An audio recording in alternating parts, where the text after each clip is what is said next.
Hello guys, welcome to our YouTube channel. आज हम बात करेंगे संस्कार के ऊपर।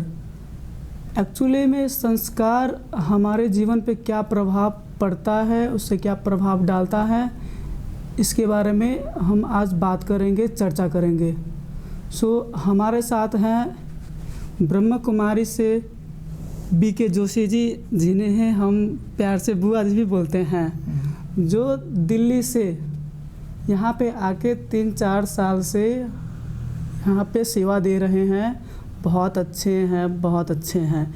इनके बारे में जितना ज़्यादा कहूँ उतना कम है, बहुत अच्छे हैं। स्वागत है आपका आज का हमारे शो में। ओम शांति। ओम शांति, नमस्ते। ओम शांति। आपसे यही प्रश्न है कि एक्चुअली में संस्कार क्या है? संस्कार हम उसे कह सकते हैं जो कुछ जन्म के होते हैं, पिछले कुछ हमारे पूर्व जन्म के भी होते हैं, कुछ हमारे इस जन्म के भी होते हैं। कड़े संस्कार भी कहते हैं जो पूर्व जन्म के होते हैं, जो हम बुरे कर्म करके आते हैं तो वो संस्कार बन जाते हैं। वैसे जन्म में भी अगर हमें वही संस्कार मिल जाए, कड़ा संस्कार, तो पक्के हो जाते हैं और छूटना बड़ा मुश्किल हो जाता है। इस जन्म के तो फिर भी परिवर्तन हो जाते हैं, लेकिन कार्मिक अकाउंट जो होता है पिछले जन्म का, वो मुश्किल हो जाता है। उसके लिए सिर्फ एक ईश्वर आके ही बताते हैं, अच्छे कर्म करें, अच्छा सत्संग करें, सत का संग करें, अच्छे लोगों के साथ बैठें, उसी से हमारे संस्कार परिवर्तन हो सकते हैं। इसलिए ब्रह्म कुमारी में हमने राजयोग सिखाया जाता है, जो मेडिटेशन से ही हमारे संस्कार कम हो सकते हैं, अन्यथा मुश्किल हो जाता है।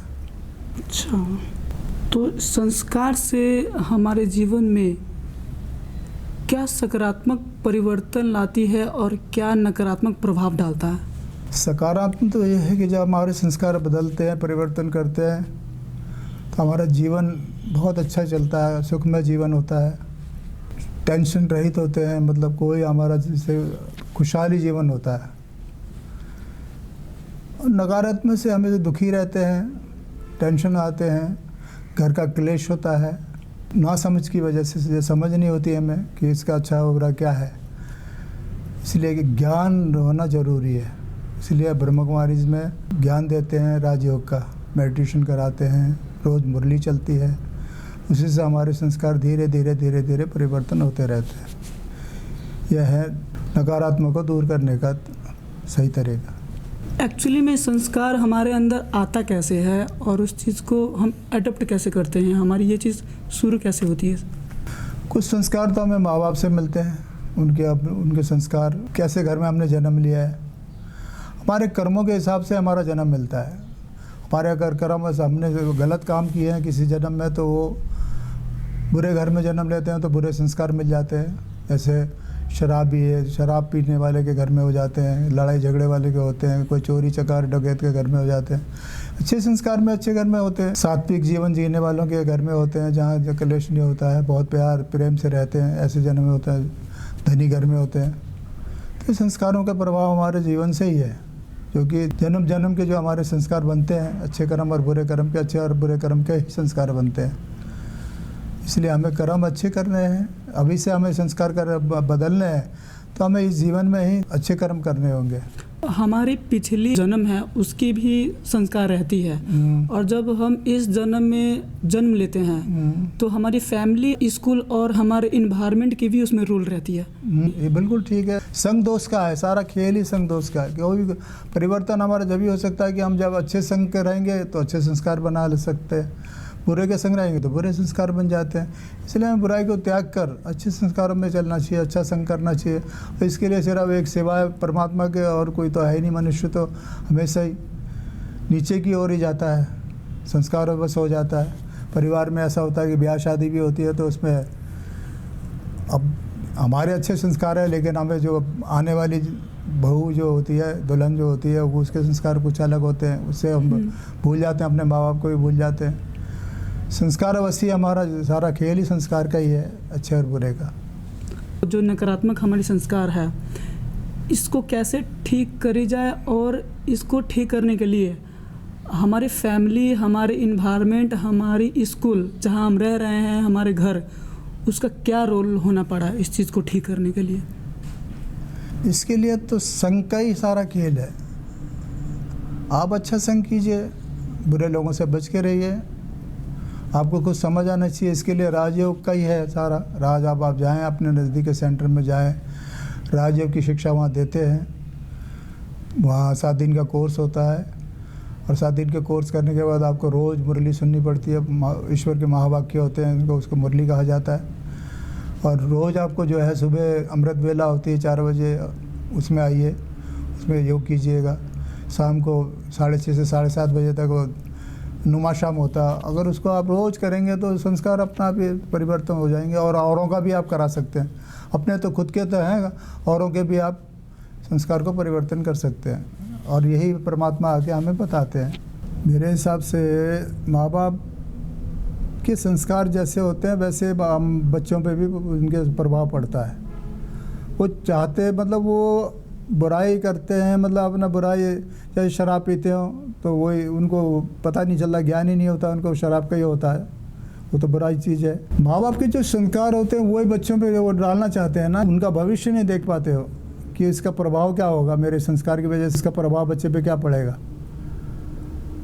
ये वो नहीं सोच पाते। उनको उसी से उससे अपने संस्कारों में रमे रहते हैं। यही कारण है कि हर घर में क्लेश होना। बच्चा कुछ चाहता है, वो चाहते कुछ और है। वो बच्चा आर्टिस्ट बनना चाहता है लेकिन वो कहते हैं डॉक्टर बन। अच्छे घर के संस्कार पे भी ये हो जाओ, अपने थोपते हैं ज़्यादातर अपनी बात को रखना कि तुम्हें यही करना है, डॉक्टर बनना है, तुम्हें इंजीनियर बनना है। ये ऐसे कैसे हो सकता है? क्योंकि हर एक का अपना अपना संस्कार लेके आता है, हर पिछले बॉडी से जो अब शरीर छोड़ के आया है वो, तो उसको तो वही संस्कार वो अच्छे लगते हैं, वही काम करना पसंद करता है वो।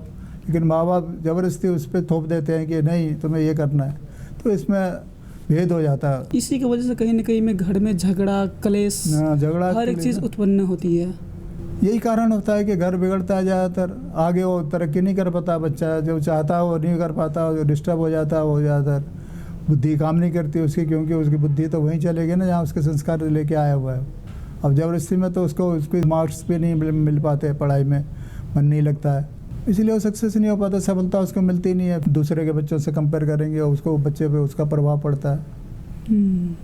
तो जब कंपेयर करते हैं तो वो भी अपनी तरफ से क्या सोचते हैं कि अगर मैंने कंपेयर करा तो इसको जो उनके बच्चे हैं वो सोचेंगे कि कंपेयर कर रहे हैं तो उनके जैसे बन जाए या फिर उससे बेहतर बन जाएं। बट जो पेरेंट्स बोलते हैं कंपेयर करते हैं, वो ये नहीं सोचते कि कंपेयर कर रहे हैं तो बच्चे के प्रति क्या प्रभाव पड़ेगा। वो दूसरे से कंपेयर कर अपने आप को बहुत नीच सोचते हैं और बहुत कमज़ोर सोचते हैं। इसके वजह से ही बहुत व्यक्ति, बहुत स्टूडेंट डिप्रेशन में चली जाती है, सुसाइड कर लेता है। और दूसरी चीज़ क्या है कि जब हम अपने बच्चों को बोलते हैं कि तुम ये चीज़ करो, वो चीज़ करो, ऐसे संस्कार लाओ, वैसे संस्कार लाओ, तो पहले हमें उस चीज़ को अडॉप्ट करके फॉलो करनी चाहिए मेरे हिसाब से। और जब तक हम फॉलो नहीं करेंगे तब तक वो सीखेंगे नहीं। आपको पता है ये पॉजिटिव रोड है, पॉजिटिव है, तो यहाँ से आप चलेंगे तभी तो पीछे से चलेंगे वो। आप बताएंगे जाओ वहाँ पॉजिटिव रोड है, तो वहाँ पे तो वो जाएंगे नहीं। आप खुद जब अपने अंदर लाएंगे, उसको उतारेंगे, उसके बाद ही दूसरे को इसे एक्सपेक्ट कर सकते हैं। फॉर एग्ज़ाम्पल पेरेंट्स है, खुद फ़ोन चला रहे हैं, खुद हल्ला कर रहे हैं, खुद झूठ बोल रहे हैं और अपने बच्चों से एक्सपेक्ट करते हैं, सिखाते हैं कि तुम झूठ मत बोलो, तुम फ़ोन मत चलाओ, तो वो नहीं मानेगा, नहीं मान सकता, क्योंकि वो वैसे ही इन्वायरमेंट में है, वही चीज़ देख रहा है। तो ऐसे में प्रॉब्लम सॉल्व नहीं हो सकती मेरे हिसाब से। आप क्या कहते हैं इसमें? ठीक है, आपके हिसाब से वो बहुत बात सही है, लेकिन स्टूडेंट जो विद्यार्थी है उसको अपना लक्ष्य ज़रूर देखना चाहिए कि मेरा लक्ष्य क्या है। बिल्कुल। जब तक आप लक्ष्य को नहीं रखेंगे, बिना लक्ष्य के कुछ भी आगे बढ़ने का वो सफलता नहीं मिल पाती है। लक्ष्य को रखिए और विघ्नों को पार करने के, ये विघ्न है, विघ्नों को पार करने का यही तरीका है कि अपना स्वयं का फैसला होना चाहिए। इसके लिए जब तक आप मेडिटेशन कीजिए, अच्छे लोगों में बैठिए, अच्छे साहित्य पढ़िए। बहुत साहित्य हैं, बड़े बड़े मतलब महापुरुषों के हैं, उनकी जीवनी पढ़िए। यानी कि पढ़ने से नहीं होता, जब तक आप उसको धारण नहीं करेंगे, धारण करने के बिना नहीं हो सकता, कोई भी का परिवर्तन नहीं आ सकता। आपको धारण करना ज़रूरी है। जब तक आप धारण करेंगे जब भी आप आगे बढ़ सकते हैं, अन्यथा तो कोई रास्ता नहीं। ऐसी चीज़ को ना तो हमें मोबाइल में ऐसी चीज़ देखनी चाहिए जिससे कि हम पतन की ओर जाए।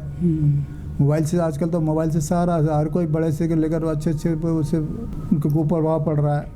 तो मोबाइल को अवॉइड कीजिए, और देखना ही है तो अच्छी चीज़ देखिए, उसमें पढ़ाई के बारे में देख सकते हैं, अच्छी अच्छी बातें हैं, कई क्लासेस होती हैं, क्लासेस देखिए, बड़े बड़े महापुरुषों के ऊपर देखिए, आजकल तो सारा कुछ आता है साहित्य में।